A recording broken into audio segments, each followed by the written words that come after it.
Thanks, Beju.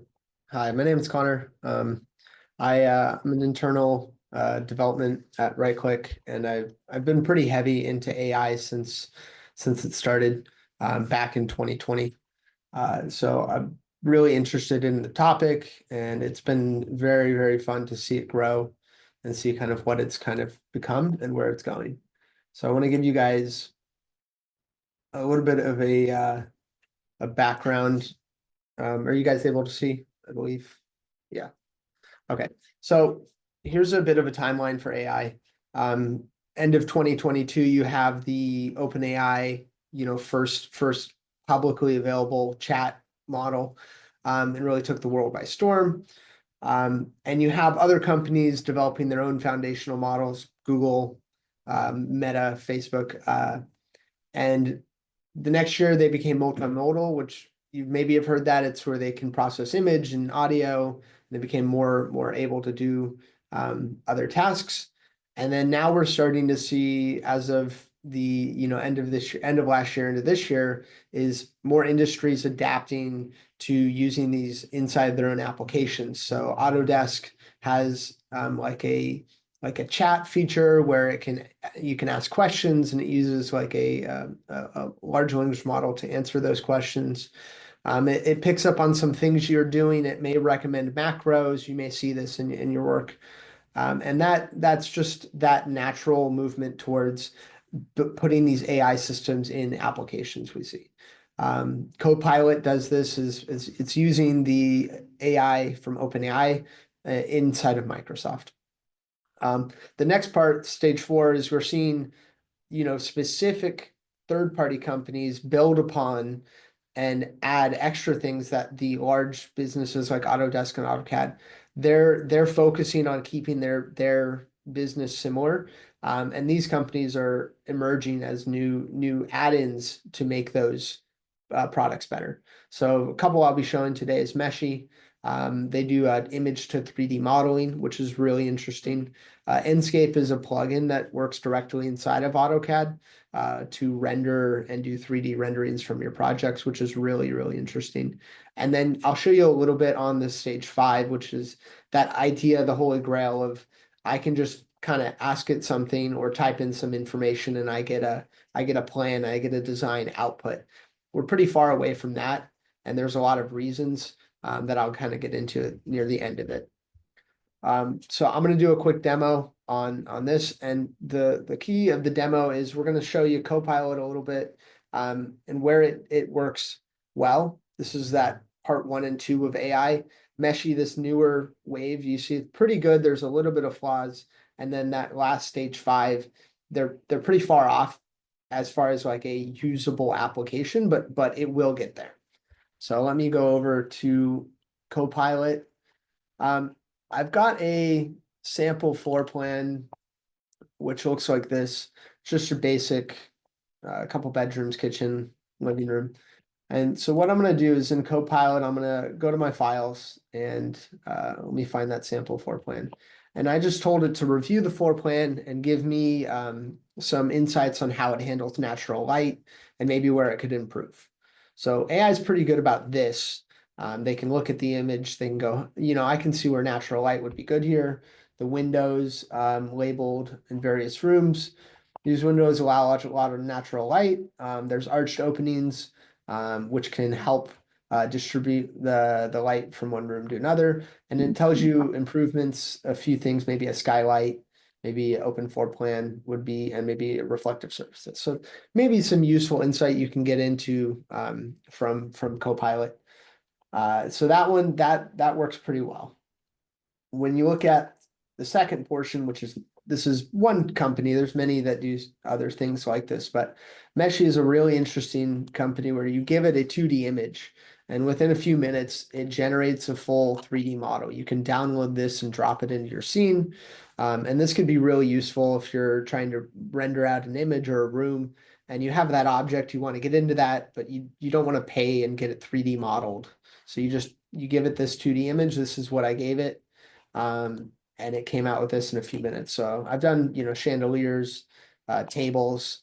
It's not perfect. You can see maybe it gets some of the surfaces not quite right, but as far as a rough something to drop and use, it's very nice. And then the last one I'll show is the Make T.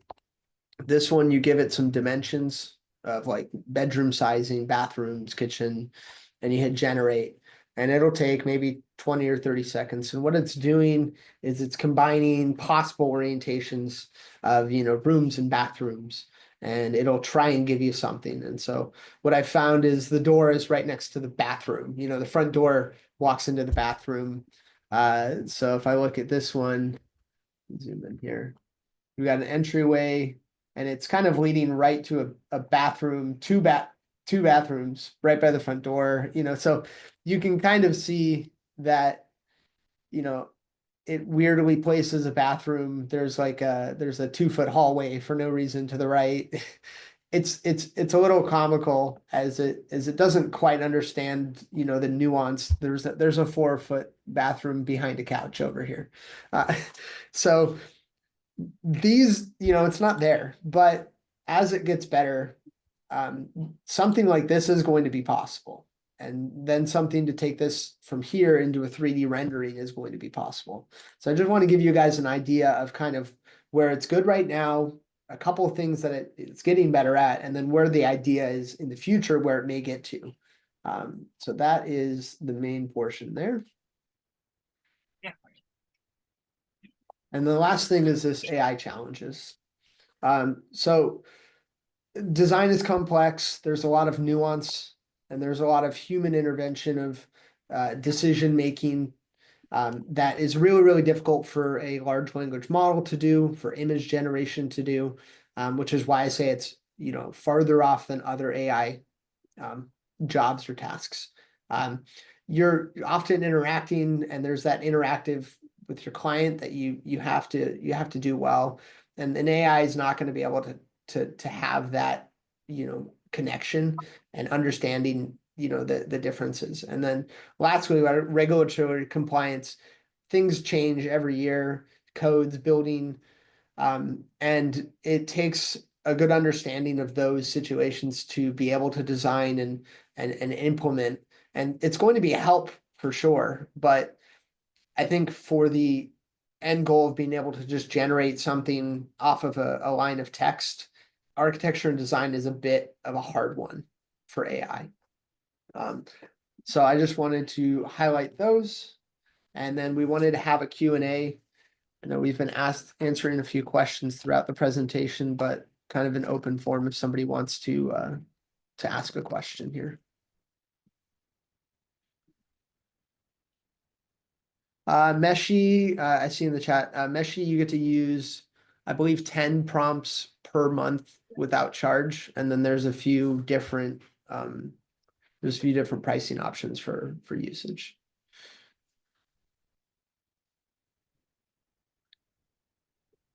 If anyone has any questions, they can put it in the chat on the side, and then we'll have Jim speak a little bit about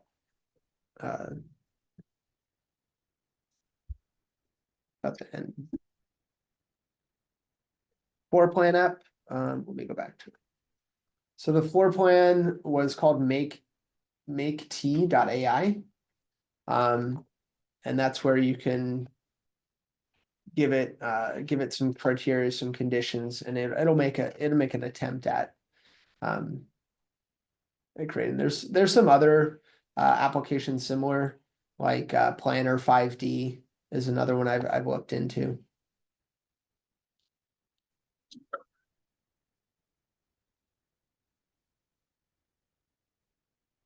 Paid versions, yeah, definitely. I'll talk a little bit about that.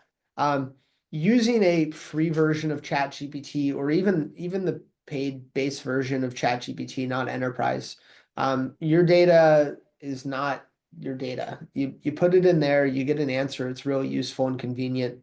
But there's nothing stopping them from using that data to train ChatGPT 5 or another model, which if you put client sensitive, if you put sensitive company data, even though it's convenient to do, you're putting a risk out there. Somebody may be able to ask a question about something that only you know, or is something that's, something special internally, and you just give it out into this model, and now it's, anyone can answer that question. So that's the main risk of using a public, like OpenAI, ChatGPT.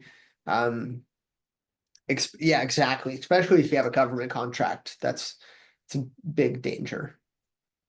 I think the one thing about Copilot as well as Gemini, the paid versions, it's kind of a walled fence or walled garden where all your data, like your teams and your files and your email, they are all segregated from being loaded into the large language model. So none of your data will ever go out to the models, which is a good reason to use one of these paid versions.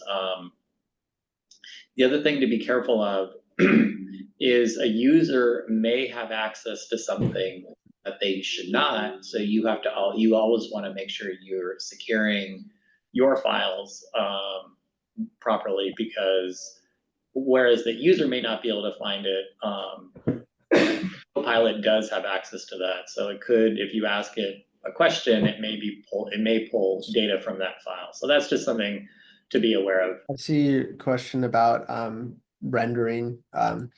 If you're speaking about, like, if you want to take a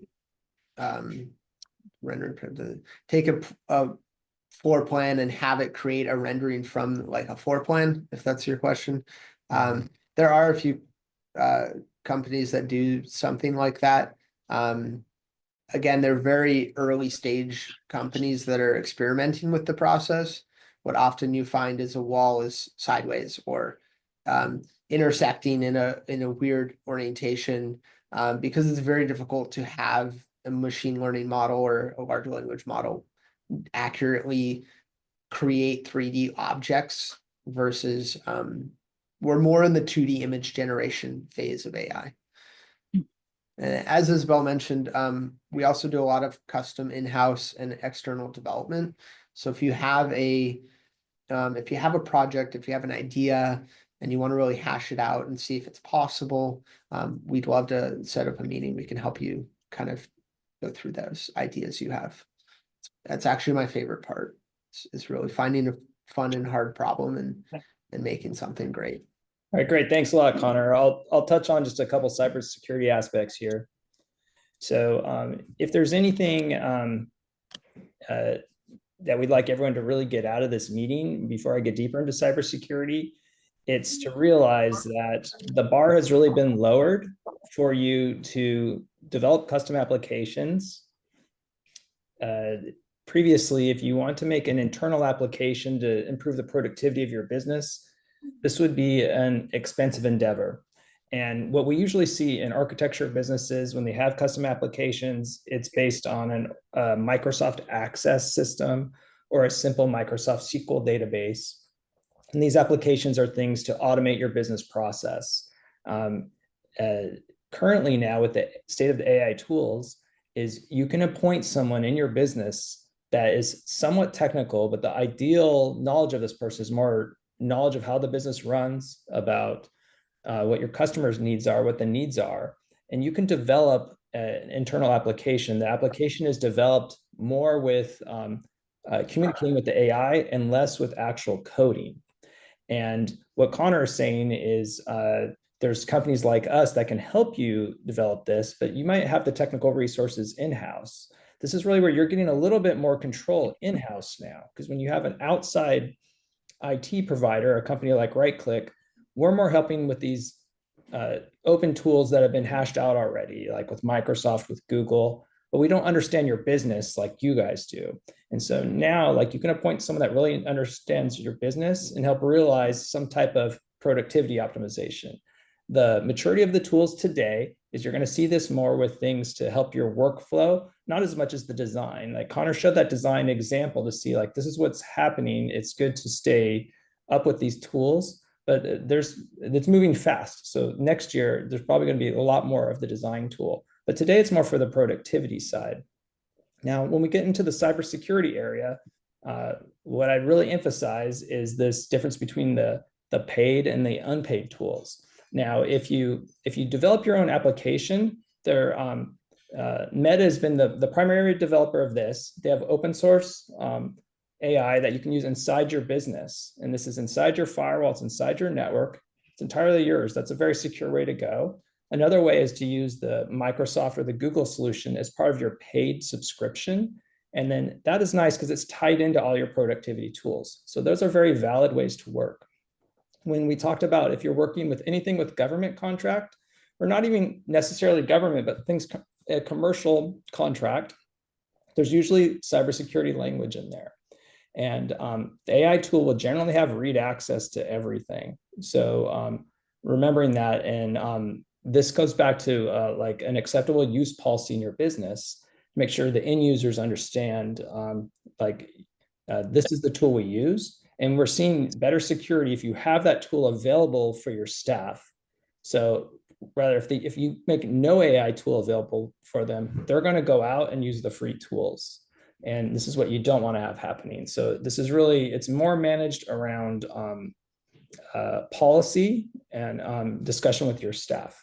And by using this, like you should realize like big productivity changes. So, and these apps are not developed in years. This is where we're talking like a few months to progress here. Before we wrap up, the last kind of slide in the presentation, I will share just to kind of full circle what we've been talking about today. There's been some asks for follow-up, and we'll send through the presentation along with some of our referrals. Sounds like there's some interest in maybe deploying AI internally. This last slide here is kind of normally when people come in with interest, these are some of the things we can do. Or if you wanted to just focus on AI, we could have a meeting like that. But with that being said, if there's no more questions, I think we got to most of them. We can send you on your way and give you some time back in your day. Okay, everyone, thanks so much for joining, and thanks so much for AIOC for putting this all together. We'll be in contact with some email follow-up. Enjoy the rest of your day. Excellent program as always. Great. Thanks, everyone. Thank you, everybody.